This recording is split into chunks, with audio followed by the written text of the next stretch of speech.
eh, materi seperti ini sangat menarik sekali ya, apalagi keterkaitan dengan politik uang gitu ya, yang mana sudah menjamur di masyarakat kita.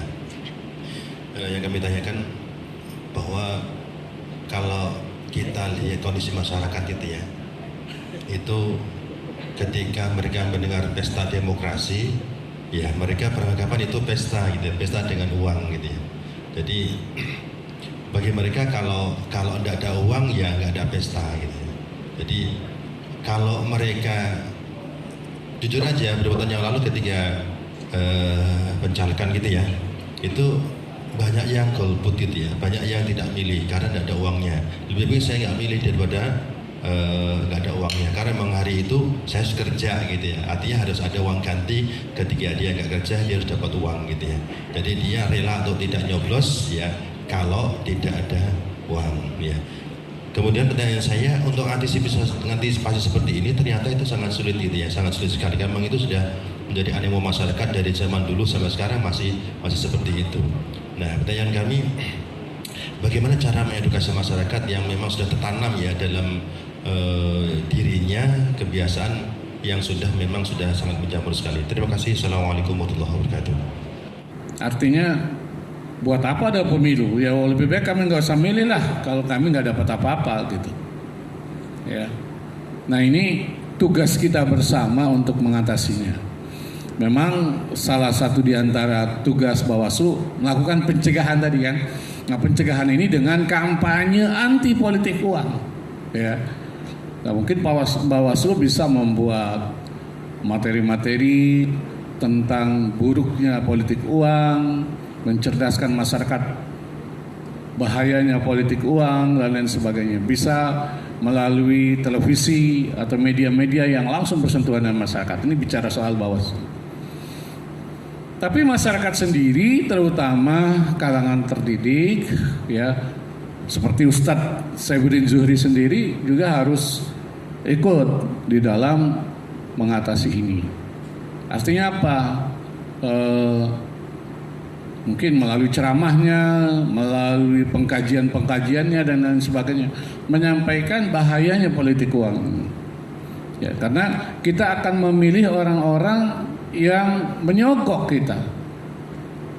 Dan kalau di dalam agama, misalnya kalau kita menggunakan media agama, ceramah, pengajian dan lain sebagainya, itu kan riswah tidak boleh dalam Islam. Masa orang mau jadi anggota dewan dia menyogok rakyat yang memilihnya begitu. Ini. Yang paling sangat berbahaya dalam hal ini dalam pilkada sebetulnya. Karena pilkada jumlah ini lebih terbatas, duit mereka ada. Tetapi ternyata di dalam pemilu legislatif juga politik uang luar biasa. Ya, saya ada teman saya di komisi, waktu itu saya sempat 1 tahun di komisi 3, ya.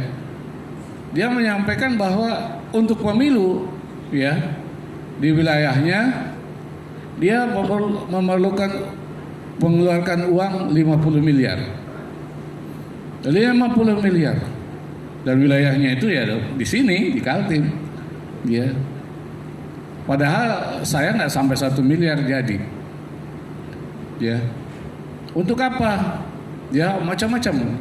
Termasuk bikin pesta setelah dan sebelumnya begitu. Ya. Menyelenggarakan berbagai event supaya masyarakat memilih dia. Dan yang terutama sekali untuk wilayah Kaltim itu tarif itu sudah luar biasa ya.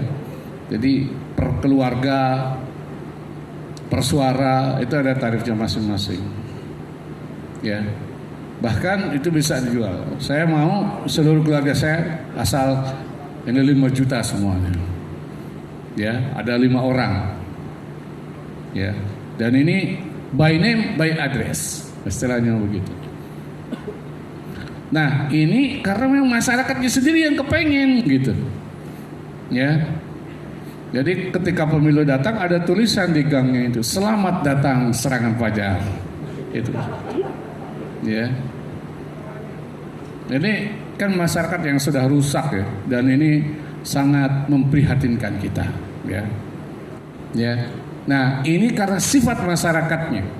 Nah, bagaimana kita melakukan pendidikan tentang pemilih ya kepada masyarakat. Pemilih yang cerdas akan menghasilkan pemimpin yang cerdas. Ya, pemimpin yang memang berkualitas. Pemilih yang bodoh karena dibeli suaranya menghasilkan pemimpin yang zalim karena dia akan korupsi untuk balik modal. Itu ya. Dan dalam hal ini terima kasih Pak Ustadz Saifuddin Zuhri mengingatkan kita tentang bahaya ini. Ya. Mengatasinya ya harus dari dasar. Pendidikan politik itu harus dilakukan oleh partai-partai, bukan hanya sekadar oleh Bawaslu sebagai lembaga pengawas pemilu. Bawaslu harus kuat dari sisi pengawasannya, ya, dan mereka tidak boleh ragu-ragu menindak kalau ada calon-calon yang melakukan hal seperti itu, ya. Dan tentu saja, ya, kita semua berpartisipasi mendukung Bawaslu dalam hal pengawasan.